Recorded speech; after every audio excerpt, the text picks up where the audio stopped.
The dust hadn't settled on his mother's grave when they gave him a new name. Shining Sky. Apache words from white lips before they left him with strangers who became family. Now, 20 years later, that dust stirred again as hoofbeats approached the canyon. "Cavalry," Swift Arrow whispered, crouching beside him. Shining Sky touched the hidden necklace beneath his buckskin shirt, his mother's silver cross, all he had of his white blood. "How many?" "Too many." They ride toward the sacred grounds. Shining Sky's stomach knotted like a hangman's rope. The treaty promised those lands would remain Apache forever. But promises from white men's tongues dried up faster than rain in the desert. "Blood calls to blood," Old Crow had warned him. "When the storm comes, which voice will you hear?" The storm was coming, and Shining Sky stood between two worlds, trusted by neither. What's brewing on the frontier? Drop a like and ride this trail to discover what happens when a man's heart is divided between two warring worlds. The Apache camp stirred to life with the dawn, but Shining Sky had been awake for hours. The dream had come again. His mother's pale face, her fingers pressing the silver cross into his small hand before the fever took her. 20 years had passed since the Apache found him beside her grave and took him in as their own, but the dream remained as vivid as yesterday. Swift Arrow's approach scattered the memory. The young scout moved like his namesake, appearing suddenly at Shining Sky's side. "Riders to the east," he reported, voice low. "Blue coats. Many horses." Shining Sky frowned. "How close to the sacred grounds?" "Too close. Moving with purpose, not patrol." A cold weight settled in Shining Sky's chest. The treaty signed just last season promised those lands would remain Apache forever. But promises made on white men's paper had a way of blowing away with the first convenient wind. "I must see for myself," Shining Sky decided, "and then visit the settlement." Old Crow's lodge stood apart from the others, smoke curling from its center. The elder who had raised Shining Sky sat cross-legged inside, eyes closed in morning prayer. Without opening them, he spoke. "You walk between worlds again today." "Cavalry moves near the sacred grounds," Shining Sky explained. "I must learn their purpose." Old Crow's weathered face remained impassive.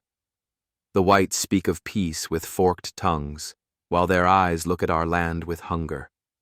He opened his eyes, dark and knowing. "Be careful which skin you wear, Shining Sky. Sometimes a man forgets which is his true face."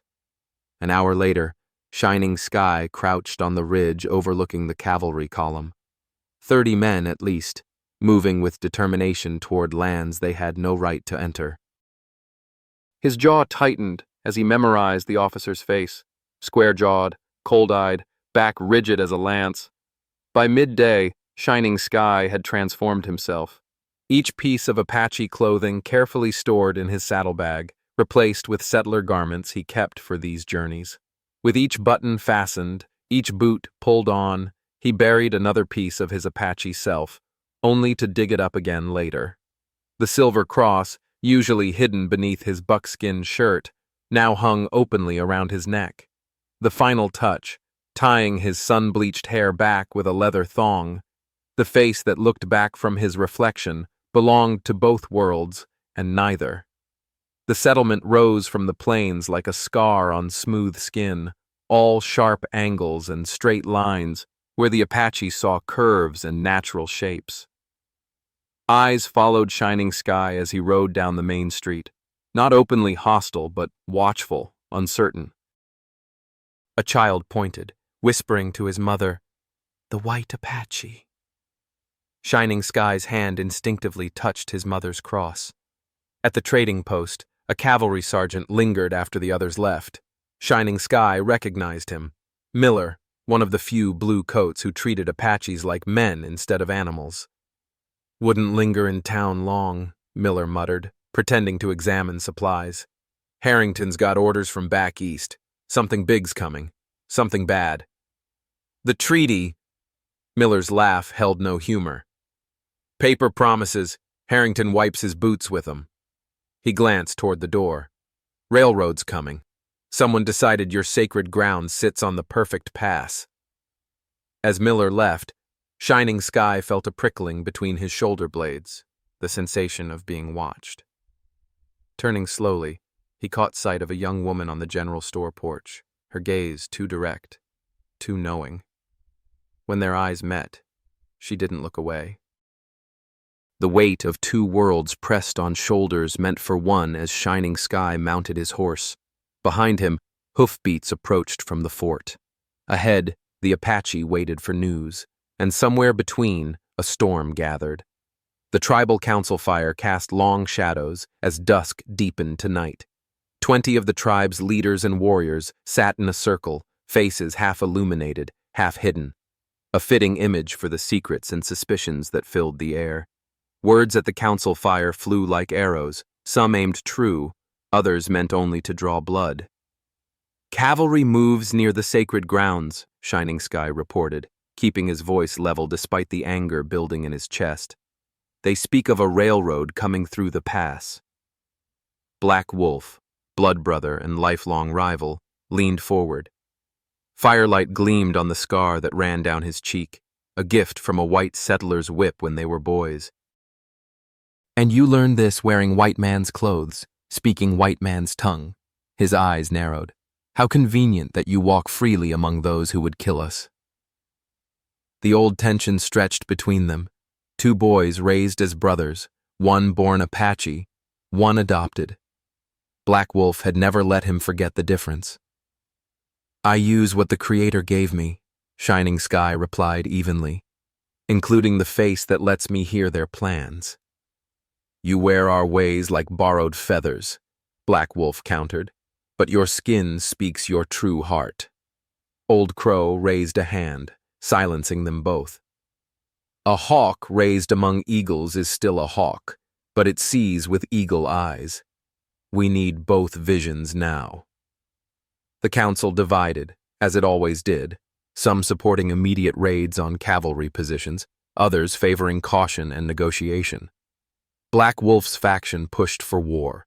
He'd never forgotten the whip, never forgiven. When the council ended without consensus, Black Wolf's parting glare promised this wasn't finished. The next evening found Shining Sky waiting at the settlement edge, a risk that went against his better judgment. The woman from the general store porch appeared as the sun touched the horizon, glancing nervously over her shoulder as she approached. You're either brave or foolish, she said by way of greeting.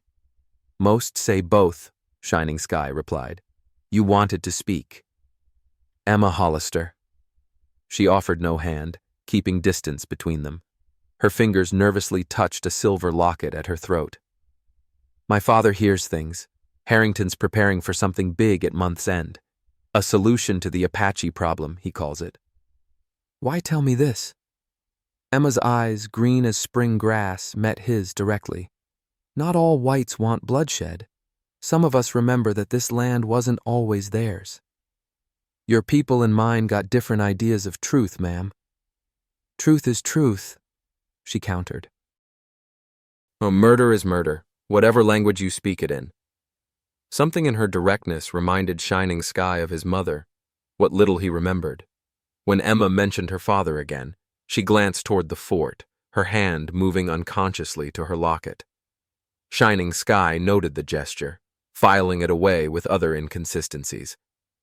I can get information, she continued. Papers, plans, but I need to know who to trust.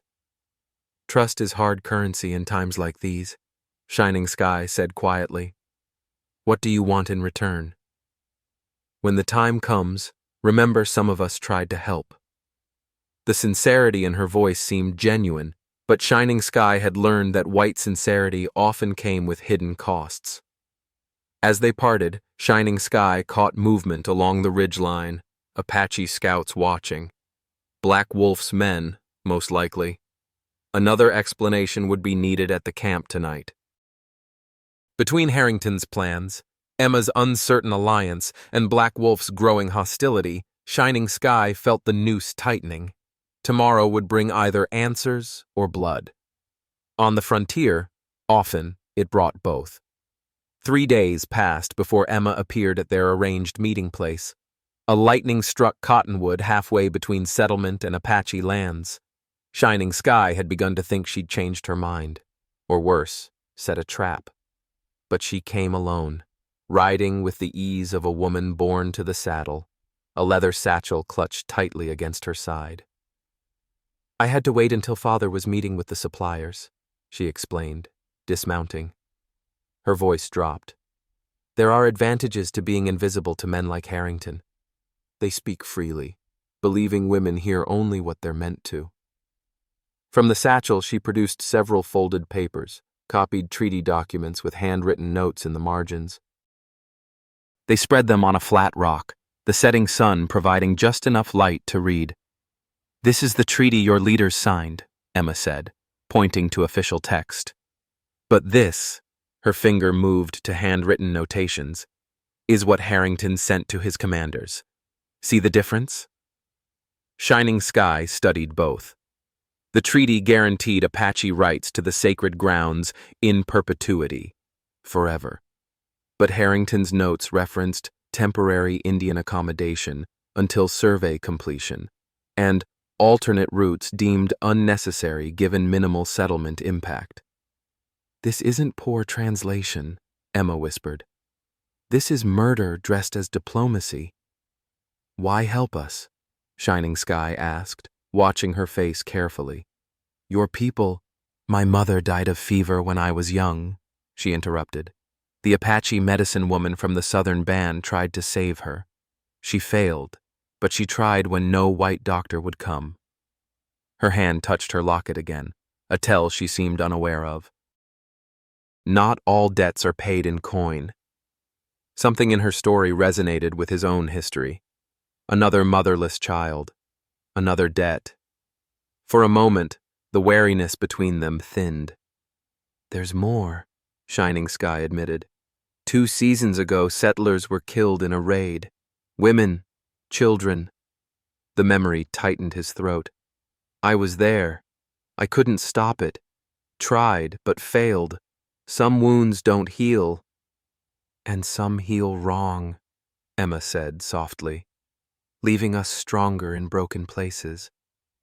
The moment of connection shattered as Swift Arrow appeared suddenly, breathless from hard riding. "Black Wolf gathers warriors," he reported urgently. "Says there's been an attack on our hunting party. 3 dead, including his cousin." Shining Sky exchanged a quick glance with Emma. "When?" "Yesterday, near the North Ridge." The timing felt wrong.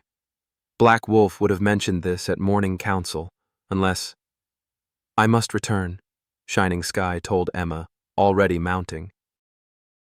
"If what these papers show is true, Harrington plans to gather our Apache leaders for slaughter." "Be careful," Emma warned. "Trust is in short supply on both sides." As Shining Sky rode hard for camp, the pieces shifted in his mind like a dangerous puzzle. The forged treaty, Black Wolf's sudden war party, Harrington's plans, all connected. But how? He must convince hostile tribal leaders of white treachery while preventing Black Wolf's revenge raid that would justify Harrington's planned massacre. The setting sun cast his shadow long across the plains, a divided silhouette stretching between 2 worlds, belonging fully to neither. Behind him, Emma became a distant figure against the darkening sky. Ahead, smoke rose from the Apache camp where hard decisions waited. But whose scout watched from the ridge? Apache or cavalry? What snake pit of betrayal has Shining Sky stumbled into? Whose blood will stain the treaty grounds? Drop your theories, slam that like, and ride on to witness the storm when 2 worlds collide. The tribal council erupted into chaos when Shining Sky produced the copied treaty documents. Accusations flew like arrows, some aimed at Harrington, others at Shining Sky himself. Truth and lies tangled like rattlesnakes in a winter den, impossible to separate without risking poison. Paper lies! Black Wolf slammed his fist against the ground. While you chase shadow marks, real Apache blood soaks the earth. He gestured to 3 grieving families whose men had been killed in the alleged attack. Shining Sky studied the widows' faces. Their grief seemed genuine, but something about the timing nagged at him. Tell me again how it happened. Rising Moon, the oldest widow, spoke through tears. Hunting party. Settlers attacked without warning, shot them like animals. Were the settlers soldiers? Did they wear blue coats? A hesitation. No, regular clothes. But white men, all the same. Old Crow sat silent through most of the argument, but now he raised a hand. When he spoke, the fire seemed to dim in respect for his words. When 2 wolves fight within a man's heart, which one wins? The question hung in the air. The one he feeds. His ancient eyes moved between Black Wolf and Shining Sky. We must know the truth before we feed the wolf of war. Black Wolf's faction demanded immediate revenge raids. Shining Sky called for investigation and strategic preparation against Harrington's larger threat. As the council dissolved into arguing factions, Old Crow motioned Shining Sky aside. The raid location, the elder whispered. Take 2 you trust, and see with your own eyes. Before dawn, Shining Sky, Swift Arrow, and Strong Oak rode to the northern ridge where the hunters had died. The site told a different story than the one brought to council. Bullet angles, horse tracks, scuff patterns in the dirt, all wrong for an ambush. This had been a confrontation, not a surprise attack. The shots came from there. Strong Oak pointed to a position that made no sense for settler ambushers, but perfect sense for a staged attack. And look, Swift Arrow called, lifting something from a bush, a scrap of fabric with an Apache design, one that would never be left behind by a careful warrior, unless intended to be found later. The implications turned Shining Sky's blood cold. If Black Wolf had orchestrated this settler attack to force the tribe into war, their grim investigation was interrupted by a distant rider, one of the young scouts Shining Sky had stationed near the settlement. The boy's horse was lathered with hard riding. The woman, the one who helps, she is in danger, he reported breathlessly. At the trading post, soldiers recognized her. Shining Sky made a quick decision. Return to camp, he told Strong Oak. Tell Old Crow what we found. Say nothing to Black Wolf yet. To Swift Arrow, with me. Quickly, they reached the settlement as afternoon trade was busiest, allowing them to blend with the comings and goings. From the alley beside the trading post, Shining Sky watched Emma inside, her face tense as she selected supplies. A cavalry soldier entered, his eyes widening in recognition. Miss Hollister, your father's shipment arrived at the fort. The colonel was asking for you. Emma's face blanched before she recovered with a forced smile. Thank you, Private. I'll attend to it directly. The soldier glanced at her purchases, medicine, extra ammunition, with suspicion. Buying quite a lot there, Miss Hollister. Father's orders, expecting a harsh winter. It was the wrong answer in summer's heat. The soldier's eyes narrowed, but before he could question further, Shining Sky created a diversion, sending Swift Arrow to overturn a barrel of nails near the door. In the commotion, Emma slipped out the back. Minutes later, they met behind the livery stable, her breathing quick with fear. Hollister? Shining Sky said, the name sitting between them like an accusation. Your father supplies the cavalry. Yes. No denial, at least. Joseph Hollister, head supplier for 3 territories. You might have mentioned this. Would you have trusted me if I had? Her eyes flashed with challenge. Before Shining Sky could answer, Swift Arrow signaled from the alley entrance. More soldiers approaching, searching systematically. They're looking for me, Emma realized. The private reported the supplies. Come with us, Shining Sky decided, though every instinct warned against bringing her to the Apache camp. We can't talk here.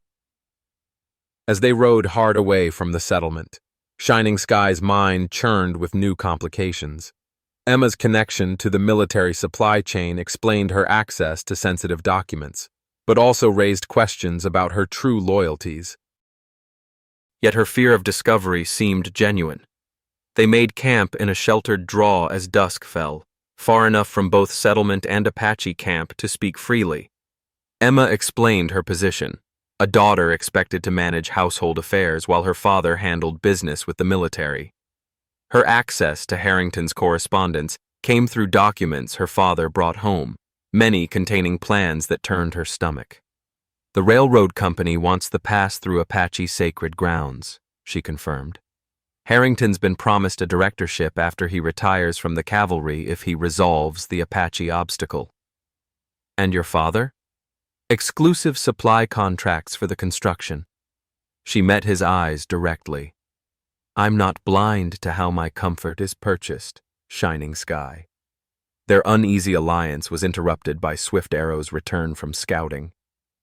The young Apache's expression told Shining Sky something was wrong before he spoke.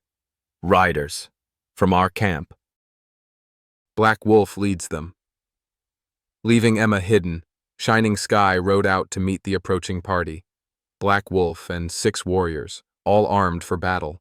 Their expressions darkened at seeing Shining Sky. Hunting settlers? Black Wolf asked with dangerous calm. Or warning them of our movements?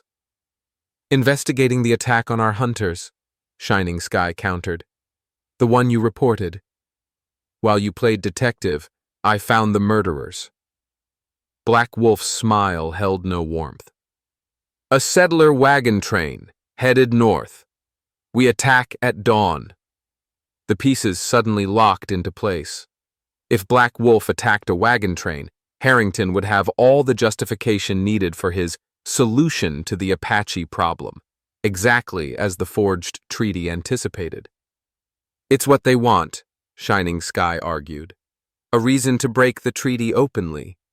The treaty you waive while our people die. Black Wolf dismounted, stepping closer.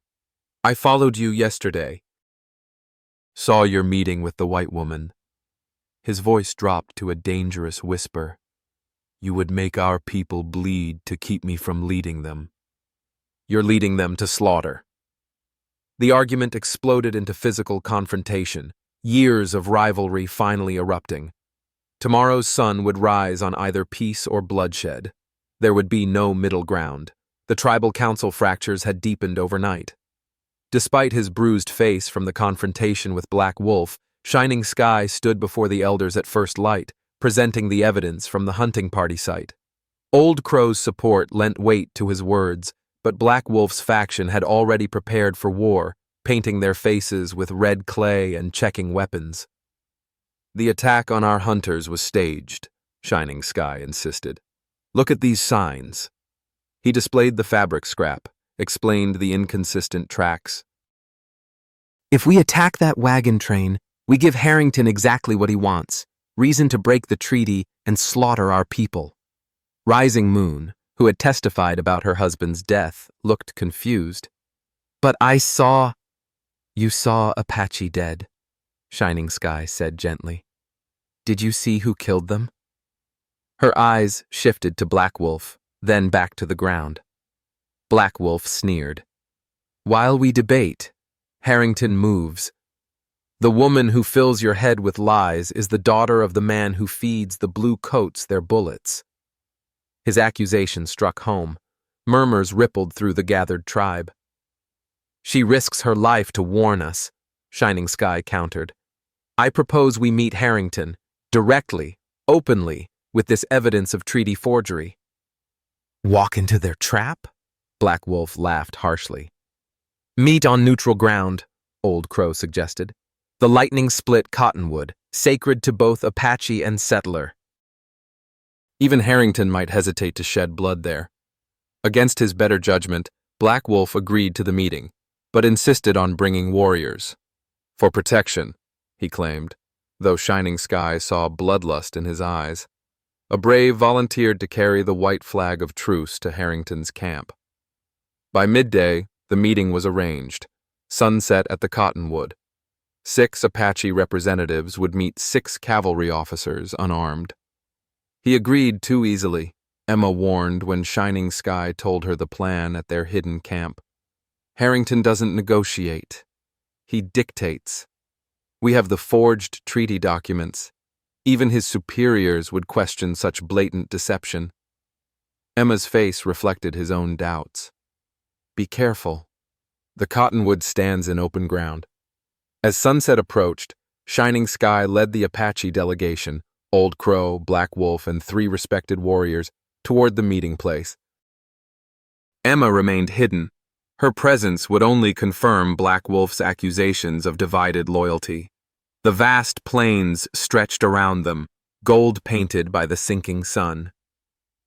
The Cottonwood stood as sentinel, its split trunk reaching toward the sky like beseeching arms.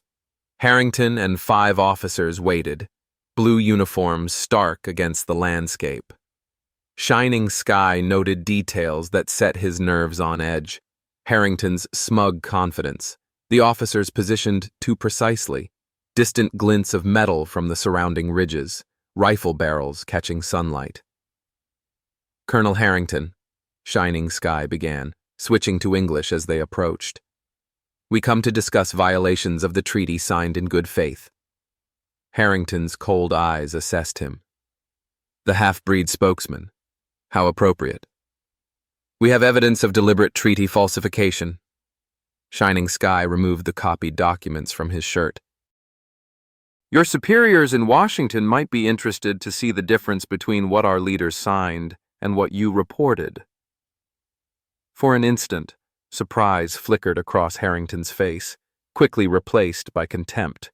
You savages can't even read English. How dare you claim forgery? The treaty guaranteed our sacred grounds in perpetuity, Shining Sky quoted. Yet your notes speak of temporary accommodation and plans for the railroad. Harrington's jaw tightened. Where did you get? He stopped, eyes narrowing. Hollister's daughter. The supply manifests she accessed. The moment stretched, taut as a bowstring. Behind Harrington, his officers shifted uneasily. From the corner of his eye, Shining Sky saw Black Wolf's hand move toward the knife hidden in his belt, a violation of the truce terms. Then nature intervened. The wind changed abruptly, carrying a strange scent. Swift Arrow, positioned as lookout on a distant ridge, let out a warning cry that carried across the plains. On the horizon, a massive wall of dust approached, a sandstorm, rare but devastating in these lands. Ambush! Black Wolf shouted, drawing his concealed knife. Simultaneously, rifle fire erupted from the ridgelines, Harrington's hidden soldiers opening fire. The peace delegation scattered as bullets kicked up dust around their feet. Take cover! Shining Sky pushed Old Crow toward a shallow depression as the storm front hit, turning day to twilight. The sand came like judgment, blind, scouring, erasing the boundaries between friend and enemy until only survival remained. Rifles cracked. Men fell. The wind swallowed screams. In the chaos, Shining Sky lost sight of the others. He crawled through stinging, blinding sand, guided by instinct toward where he'd last seen Old Crow. A dark shape loomed. A cavalry officer, pistol raised. Shining Sky launched himself forward, tackling the man. They rolled, struggling for the weapon. It discharged, the sound muffled by the howling wind. The officer went limp. Shining Sky moved on, searching for his people amid the maelstrom. He found Old Crow, wounded but alive, sheltering behind a rock outcropping. One of the other Apache warriors had joined him, blood seeping from a shoulder wound. Of Black Wolf and the others, there was no sign. For what seemed like hours, the world consisted only of swirling sand and intermittent gunfire. Shining Sky and the wounded warrior supported Old Crow between them, moving slowly away from the killing ground, using the storm as cover. When the sand finally began to settle, the landscape had transformed. Bodies lay half buried, blue uniforms and Apache alike. Harrington and most of his men had retreated, taking their wounded. Of the Apache delegation, Shining Sky could account for only himself, Old Crow, and 2 warriors. Swift Arrow appeared, materialized from the dust like a spirit, his face etched with grim news. "Black Wolf lives. He took some warriors and rides for the settlement," he reported. "And the white woman. Harrington's men took her. I couldn't stop them." The blood-soaked survivors emerged from the storm to count their losses. Before them lay 2 impossible choices: pursue Black Wolf to prevent the massacre that would doom the tribe, or attempt to rescue Emma from Harrington's clutches. Old Crow, leaning heavily on a makeshift staff, read the conflict in Shining Sky's face. "A man cannot walk 2 paths at once," he said softly. "Choose the one that saves the most lives." Shining Sky looked toward the settlement, then toward the fort where Emma would be held. The path to peace now lay buried beneath the bodies of fallen friends, yet he could not abandon either responsibility. "Gather every warrior who will still listen," he told Swift Arrow. "Send half to stop Black Wolf. I will take the others to the fort." As they separated, Swift Arrow gripped his arm. "The tribe is divided. Some already call you traitor for consorting with the white woman." "Then I will save them anyway," Shining Sky answered, "and let history judge." The sun set blood red through the lingering dust. Night would bring either redemption or ruin. Darkness provided the only advantage Shining Sky could claim.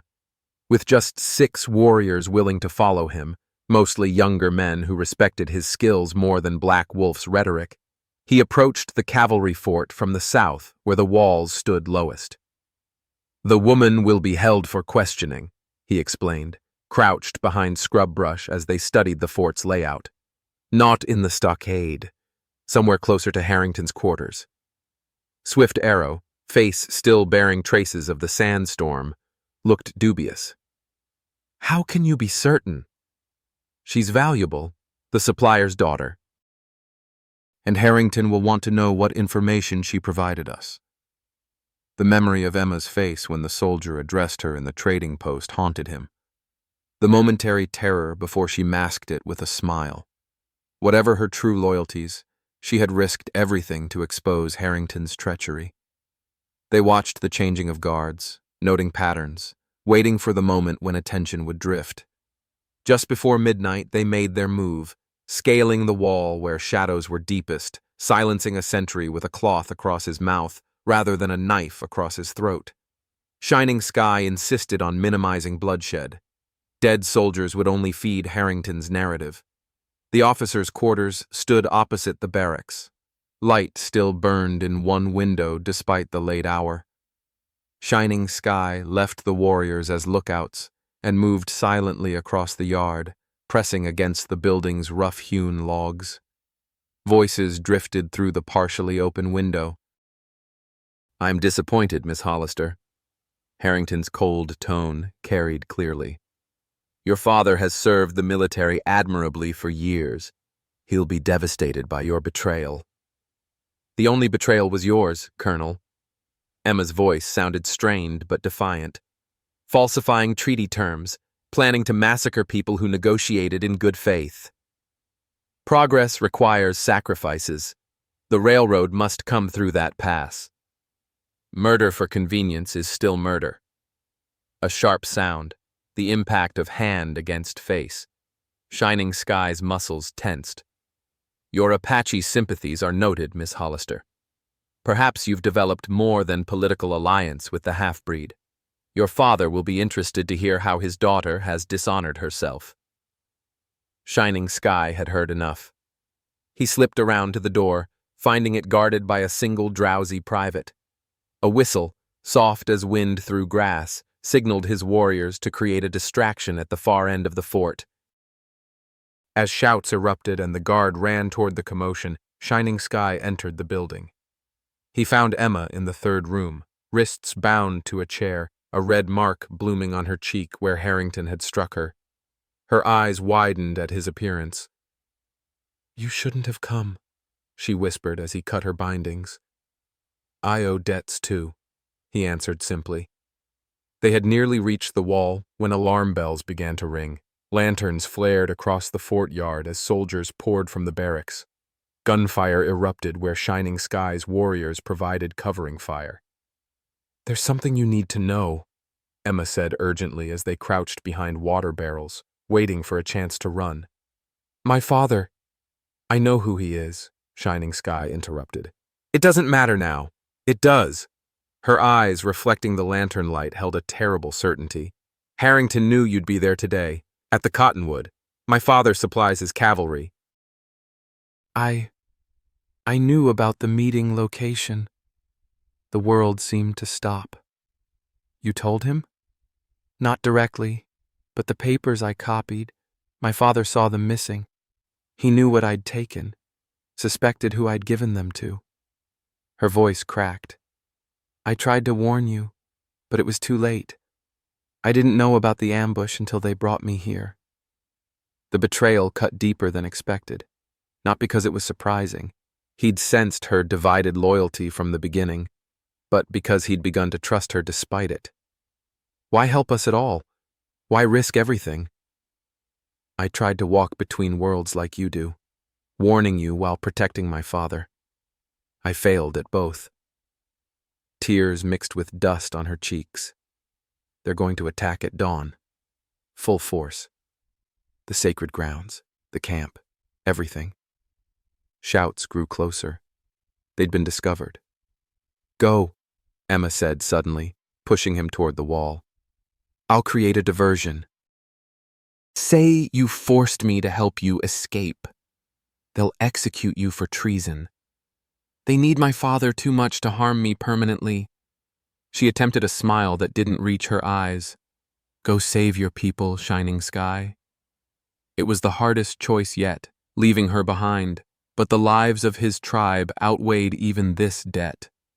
With a final glance at Emma, Shining Sky scaled the wall and disappeared into the darkness, gathering his remaining warriors as they fled.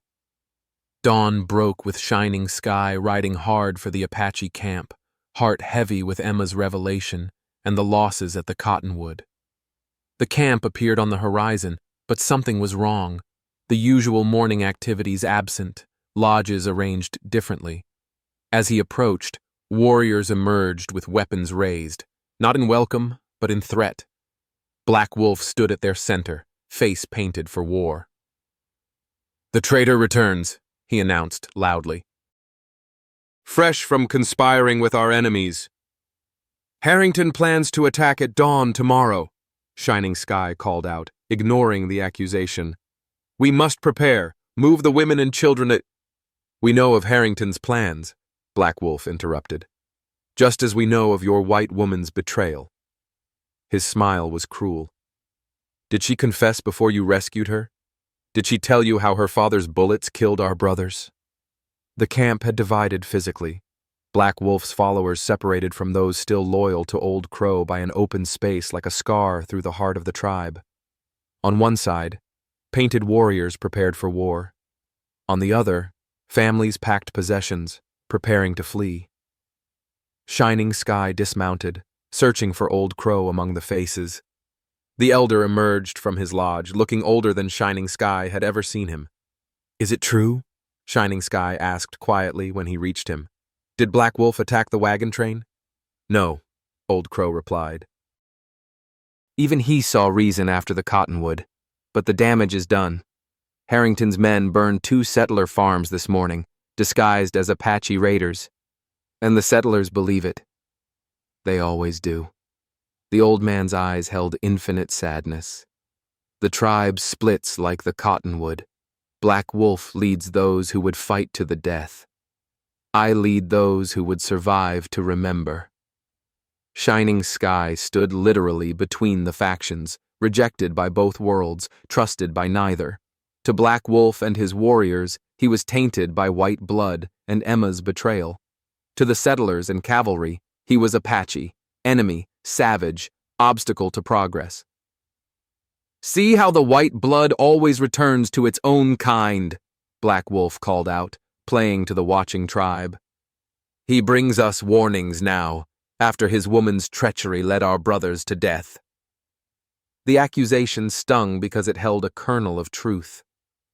Emma's deception, willing or not, had contributed to the ambush. Yet Shining Sky had also seen the genuine fear in her eyes, the willingness to sacrifice herself. "We have one day before Harrington attacks," Shining Sky addressed both factions. "One day to prepare. Fighting divided ensures our destruction." "Better to die Apache than live as slaves," Black Wolf countered. The sun climbed higher, indifferent to the human drama below.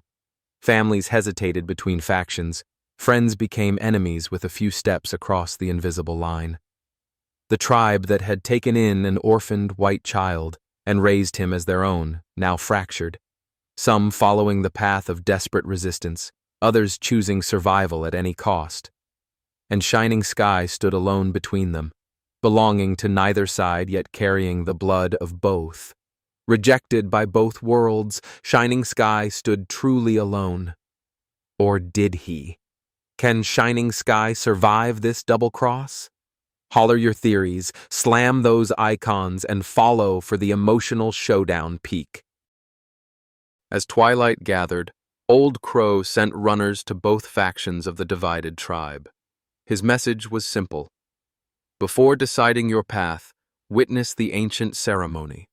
All who call themselves Apache are summoned. Shining Sky found the elder preparing a small fire in a clearing just beyond the split camp. Various items surrounded him. A ceremonial bowl, sacred herbs, an obsidian knife that caught the fading light with hungry eagerness. "What ceremony is this?" Shining Sky asked. "I've never seen these preparations." "Because it has not been performed in your lifetime," Old Crow replied, not looking up from his work. "Before the white men came, before our grandfathers' grandfathers hunted these lands, the people faced another enemy. Then, as now, we survived by recognizing true strength wherever the Creator placed it." One by one, Apache from both factions gathered. First, the curious, then the devoted, and finally even the skeptical. Black Wolf arrived last, flanked by his most loyal warriors, their faces still painted for war. He stood apart from the circle forming around Old Crow's fire, but he watched with undisguised interest. When all had assembled, Old Crow rose, his weathered frame somehow taller, stronger in the firelight. His voice carried across the hushed gathering. "The people stand divided when we must be strongest," he began. "Our enemies count on this division. They have always used it against us. White against Apache. Apache against Apache. Brother against brother." His gaze moved between Shining Sky and Black Wolf. From the ceremonial bowl, Old Crow drew a handful of mixed earth, dark soil from Apache burial grounds, red clay from the sacred lands, pale sand from the plains where battles had been fought. "Blood of many colors has soaked this earth," he continued. "Apache blood, white blood, enemy blood, friend blood. The earth does not distinguish. It receives all blood the same." He gestured for Shining Sky to step forward. A murmur ran through the gathered tribe. "This man walks between worlds," Old Crow announced. "Some say this makes him weak. I say it makes him necessary." With the obsidian knife, Old Crow made a small cut on Shining Sky's palm. Blood welled up, dark in the firelight. "Blood of his white mother," the elder intoned, allowing drops to fall into the bowl of mixed earth. "Woman who gave him life, and her final gift." He nodded toward the silver cross visible around Shining Sky's neck. Next, Old Crow cut his own palm. Blood of his Apache father, for I claim him as son, not by birth, but by choice. All who have taught him our ways have given their blood to his spirit. The tribe watched in silence as Old Crow mixed the blood and earth with a wooden stick, creating a dark paste. When he spoke again, his voice carried the weight of generations. The ancient ones taught us, strength comes not from purity, but from survival. Not from separation, but from bringing together what is useful, what is necessary, what will ensure the people continue.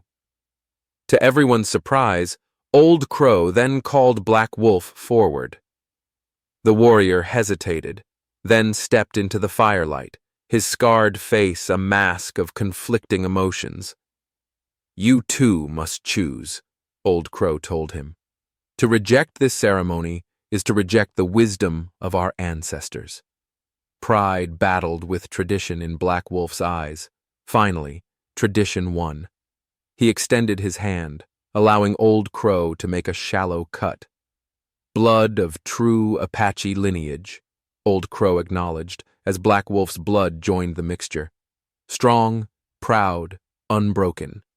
The elder then drew a symbol on Shining Sky's forehead with the bloodied earth, the ancient mark of tribal acceptance beyond challenge. Before all the people, I declare this man Apache, not by birth, but by blood, freely mixed with ours. By choice. By sacrifice. By necessity. Old Crow's voice rose. Who challenges this declaration, challenges me and all our ancestors who performed this ceremony when the people faced extinction before.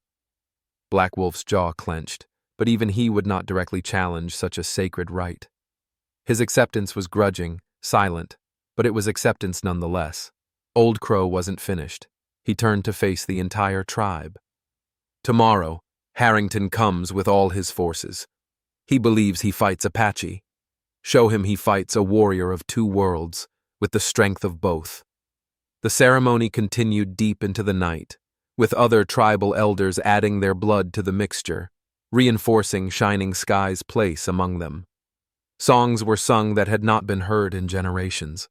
Songs of defiance, of survival against impossible odds. As dawn approached, scouts arrived with urgent news. Cavalry formations were already moving, earlier than expected.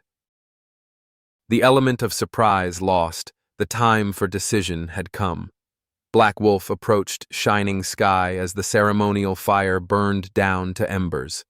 His face, cleaned of war paint during the ceremony, showed his conflicted thoughts. You were right about one thing, he admitted reluctantly. Divided, we will fall easily. And united? We might still fall, but as Apache. It wasn't friendship. Too much history lay between them for that. But it was alliance, forged in blood and necessity. Old Crow joined them, his eyes on the eastern horizon where dawn would soon break. I am too old to run or fight, he said simply. I will remain here, delay pursuit as long as possible. Shining Sky knew what this meant. The elder was offering himself as sacrifice to buy time for the others. There must be another way. My journey ends here, Old Crow interrupted gently. Yours continues, in both worlds. Lead our people to safety, Shining Sky. Then face Harrington at the canyon pass, the only path he can take to reach our hidden refuge. The old man's wisdom had never failed the tribe before. Though it broke something inside him, Shining Sky nodded acceptance of the plan and of Old Crow's sacrifice. As the first light touched the eastern plains, the tribe moved out, united once more, Black Wolf and Shining Sky riding side by side at their head. Behind them, Old Crow sat alone before his lodge, singing softly, awaiting his final battle. Dawn would reveal if one man could truly bridge the divide no army could cross. Dawn broke over the canyon pass, the only path Harrington could take to reach the hidden Apache refuge. Shining Sky waited at the narrowest point, no longer hiding either heritage. His mother's silver cross hung outside his Apache warrior garb, catching the first rays of sunlight. On the ridgelines above, Black Wolf and the remaining warriors took position, arrows nocked, rifles ready. The rising sun painted the canyon in gold and shadow, not white light, not red, but something new and unnamed. Shining Sky breathed deeply, finding strange calm in this moment between storm and stillness. They didn't wait long. Cavalry appeared at the canyon entrance, horses and men exhausted from hard riding. Harrington led them, his uniform still immaculate despite the dust of travel. Behind him rode a second group, settlers armed with hunting rifles, faces twisted with the rage of those who believed they avenged innocent victims. Most surprising of all were the prisoners. Emma, her hands bound before her, rode beside a sergeant. Behind her, several other captives, women and children from both the settlement and Apache tribe, gathered as shields or hostages. Shining Sky stood alone in the path, a single figure against mounted forces. "The half-breed," Harrington called out, reining his horse to a stop. "Still playing Apache? We found the old man at the camp." "He died bravely. I'll give him that." A muscle tightened in Shining Sky's jaw, but he kept his voice level. "This ends here, Harrington." "Indeed it does." The colonel's smile held no warmth. "Your people are cornered, your allies scattered. Surrender now and some might live as reservation Indians." "The only cornered animal is you." Shining Sky gestured to the ridgelines where Apache warriors now revealed themselves. "Your treaty forgery is documented, your massacre of peace delegates witnessed. How will your Eastern masters react to such methods?" Uncertainty flickered across several soldiers' faces. Some had joined to protect settlers, not to slaughter peace delegations or murder elders. Sergeant Miller, riding near the back, openly frowned. Harrington recognized the danger of wavering resolve. "These savages killed innocent settlers, burned farms, kidnapped women and children." "Your men did that," Shining Sky replied clearly, ensuring all could hear. "Disguised as Apache to justify your war. Lies from a half-breed savage!" Emma suddenly spurred her horse forward despite her bound hands. "It's true," she called to the soldiers and settlers. "I saw the orders myself. Harrington plans to clear the land for the railroad company. They promised him a directorship." Harrington's face contorted with rage. He drew his pistol, aiming not at Shining Sky, but at Emma. "Traitor's daughter!" Everything happened at once. Shining Sky lunged as Harrington fired. Emma's horse reared. Black Wolf's warriors loosed arrows from the ridgeline. And from the rear of Harrington's column, Sergeant Miller shouted, "Stand down! For God's sake, stand down!" In the ensuing chaos, loyalties fractured like ice in spring. Several soldiers, led by Miller, turned against Harrington's orders. Settlers hesitated, confused by conflicting claims. Apache warriors descended from the heights. As horses reared and men shouted, Shining Sky reached Emma, pulling her from her saddle as Harrington fired again. The bullet grazed his shoulder instead of finding her heart. Together, they fell to the ground as the battle erupted around them. Through swirling dust, Shining Sky saw Black Wolf engaged with Harrington, two enemies finding common cause against a greater threat. The colonel's face registered shock as his former adversary became his final opponent. When the brief, violent clash ended, Harrington lay disarmed and bound, his hatred collapsed into impotent rage. "Half-breeds and traitors," he spat. "You've corrupted my own men." Miller, whose conscience had finally overcome orders, secured the remaining loyal soldiers. "We're cavalrymen, sir," he told his former commander quietly, "not executioners." Black Wolf approached Shining Sky, blood from a minor wound streaking his arm. No words passed between them, but the nod of acknowledgement carried the weight of 1,000 conversations. The sun stood high now, illuminating a scene none could have predicted. Former enemies standing together against tyranny. Apache warriors side by side with conscience-stricken cavalrymen. A path forward where none had seemed possible. Emma, hands finally unbound, touched the silver cross at Shining Sky's neck. "Not white," she said softly. "Not Apache. Something new." Shining Sky looked across the canyon where two worlds had collided, and neither had emerged unchanged. "Something necessary," he replied. The aftermath brought tentative new beginnings. Harrington, bound for Eastern justice, sat slumped in a wagon under guard, his threats fading to sullen silence as the miles passed. The testimony of Sergeant Miller and other soldiers, combined with Emma's documented evidence, would ensure his strategies would be examined by authorities far beyond frontier jurisdiction. 3 days after the canyon confrontation, Shining Sky and Black Wolf stood together over Old Crow's burial mound. They had found the elder's body outside his lodge, surrounded by evidence of his final defiance, empty cartridge casings, a broken knife, 2 dead cavalry scouts. He had bought precious time with his last breath. The burial combined Apache traditions with elements Shining Sky remembered from his mother, sacred herbs and whispered prayers to both the Creator and the Christian God. Old Crow had never acknowledged, but had respected as part of Shining Sky's heritage. "You were right about one thing," Black Wolf said, breaking the solemn silence. "Our strength was never in fighting the white world, but in understanding it." "And you were right that we must never forget who we are," Shining Sky replied. "The future belongs to those who can walk both paths without losing themselves on either." Their lifelong rivalry had transformed into something neither could have predicted. Not friendship, exactly, but mutual respect forged in shared struggle.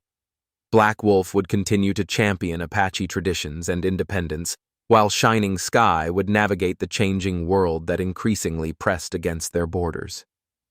At the settlement edge, Emma prepared for departure. Her father, implicated but not directly involved in Harrington's worst excesses, had been granted leniency in exchange for testimony about military supply corruption. They would return east, away from the memories and conflicts of the frontier. "Some distances can't be crossed," she told Shining Sky when he came to say goodbye. Her fingers touched her locket, now open to reveal her mother's portrait. "No matter how much we might wish it." Yet her actions had helped bridge the seemingly uncrossable chasm between peoples. The surviving settlers, learning of Harrington's manipulations, approached the Apache with cautious overtures of peace. The railroad would still come. Progress could not be stopped entirely. But negotiations for alternate routes began with genuine respect rather than deception. "What will you do now?" Emma asked, mounting her horse for the journey east. Shining Sky looked toward the horizon where mountains met plains, where tribal lands met the advancing frontier. He wore both the silver cross and eagle feathers, no longer divided, but stronger for containing multitudes. "We are all between worlds now," he answered. "Apache, white. The old boundaries fade like tracks in wind-blown sand. I'll remain where I'm needed most, on the border between what was and what will be." As Emma's wagon disappeared into the distance, Shining Sky returned to the Apache camp, now re-established in a hidden valley beyond the sacred grounds. Children played among the lodges, elders shared stories with attentive youth. Life continued despite all that had been lost. A young boy, perhaps 5 years old, with mixed blood visible in his features, approached shyly, touching the silver cross at Shining Sky's neck. "Old Crow said you would teach me," the child said. "About both worlds." Shining Sky knelt to meet the boy's eyes. Another orphan, another child caught between identities. The circle continued, the future taking shape before him. "Some trails end," he told the boy, "while others begin. But all leave tracks in the dust for those who follow." The sun set behind the mountains, casting long shadows across the land that had seen so much bloodshed and, perhaps now, might know a measure of peace. Not because the differences between peoples had disappeared, but because enough on both sides had finally recognized what Old Crow had always known. Strength comes not from purity, but from bringing together what is necessary for survival. Shining Sky watched the first stars appear, feeling both his mother's and Old Crow's presence in the gathering darkness. No longer white Apache, no longer caught between worlds. Simply himself, divided no more. Friends, this tale of Shining Sky, the white Apache, has haunted my thoughts like prairie wind through an empty canyon. Some stories cut deeper than others, and this one carved right to the bone. I reckon we all know what it's like standing between worlds sometimes. Maybe not as dramatic as Shining Sky's blood-soaked choice between Apache family and white heritage, but we've all felt that tug of war in our souls, between what we were born to and what we've chosen, between loyalty and truth, between the easy path and the right one. What struck me hardest was how hatred poisoned both sides. Harrington's blind contempt for natives and Black Wolf's jealous rejection of his white brother, two sides of the same tarnished coin, both so certain they knew where the lines ought to be drawn, while Shining Sky saw the humanity bleeding on both sides. The frontier wasn't just a place, but a state of mind, that ragged edge where different worlds collide. Sometimes that collision brings out our worst: greed, fear, bloodshed. But sometimes, like with Shining Sky, it forges something stronger than either world alone could produce. That's the dust and blood truth of our history, I reckon. Not the sanitized schoolbook version, but the messy, painful clash of cultures where good and evil didn't respect the boundaries we tried to draw on maps or in our minds. In the end, Shining Sky's greatest strength wasn't being Apache or white, it was being both, seeing through both eyes, walking both paths. Reminds me that understanding your enemy might be harder than hating him, but it makes you twice as strong. Much obliged for riding alongside me through this tale. It wasn't an easy trail, but the hardest journeys often lead to the most breathtaking views. What parts of this story stirred your soul? Which character's path echoed your own life's journey? Drop your thoughts, leave your mark, and follow along for more tales where history's dust gets kicked up to reveal the footprints we've all been following.